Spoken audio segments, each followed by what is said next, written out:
As I do, what I see is that nobody really understands what I'm saying. Everybody is having their own experience. Everybody is hearing something different. And it would be silly for me to assume that other people could actually see what I see. They only see what they see. Sometimes it looks like they see what I see, but do they really? No.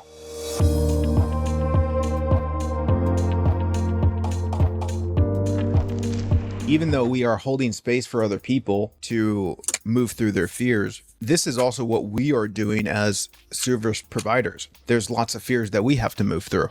There's lots of avoiding those fears, which results in hoping it works out, wishing we can have some sort of success. But yet at the same time, we are not proactively stepping above and beyond those fears because we're adorably scared out of our minds. That's something that I kind of wanted to explore with you, if you're open for it, is as you are engaging this journey of sharing your passion and holding space, what are the fears that show themselves that, if conquered, seem like they would invite more success?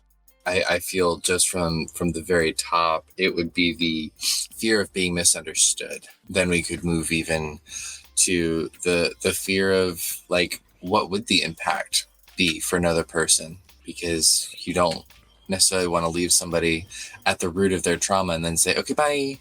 And then at the same point, how much of the container can I genuinely hold?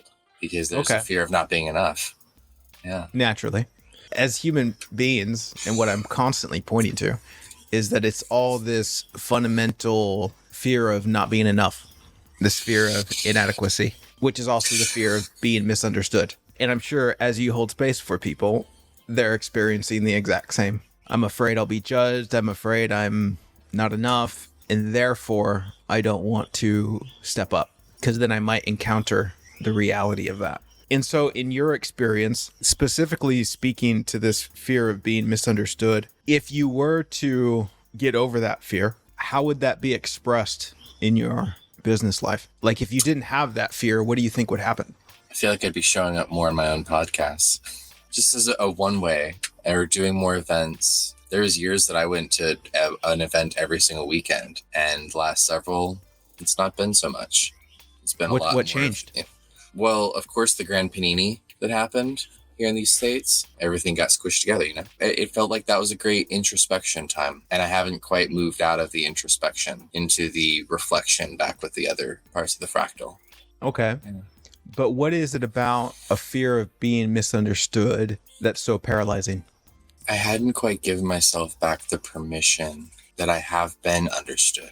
That instead I'm still operating from old paradigm where it wasn't okay, where people really didn't get me. That's still been held as the truth, which is interesting because, you know, there's been recent evidence of the contrary, but in 34 years, at least 30 of them, I felt like I had no harmonious with anyone. No one would ever really hear what I had to say or share.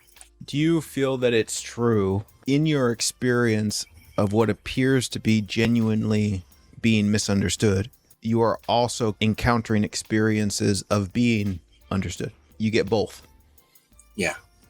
If we are genuinely going to allow for experiences of being understood, we have to also allow for experiences of being misunderstood.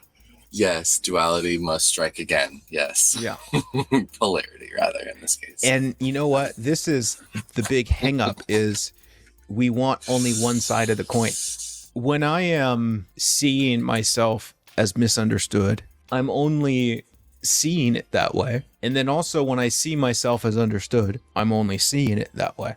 Beyond my interpretations, I'm neither understood or misunderstood. It's just looking that way. In the same way that if I tell a story of being rejected, I'm the one telling that story. And if I'm telling a story of being accepted, I'm the one telling that story.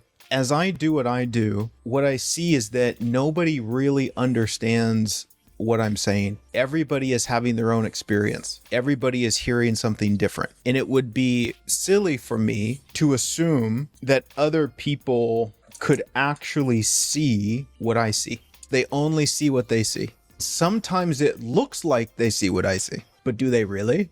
No. Yeah, that would be impossible. They don't have the wisdom, insight in the way that you've worked. They have the wisdom and insight in the way that they've worked. Yep. It's kind of like if I told you my story, you wouldn't see my story. You'd see your story about my story. You would interpret my story through your own experience. In some contexts, you would see a reflection of your own story. You would see your own version filter through your own experience. As I communicate my story to you, you don't really hear my story. You can't understand my story and you can't misunderstand my story. You can only understand your interpretation or not understand your interpretation. Here's where the freedom lies, is that as I do what I do, sharing what I love, I release you from the obligation of understanding me. Okay. And what's the laughter there? Because in the letting go and the obligation of me understanding you, it's also, I'm feeling a freedom about anyone else ever understanding me. And it's rippling through, and you're absolutely correct. I had a story come up about how every person has a different version of you in their head. It's not up for you to even create that. It's just up for you to be the being that you are being. And let people see whatever they see. Right. Let them do whatever they do. Yeah.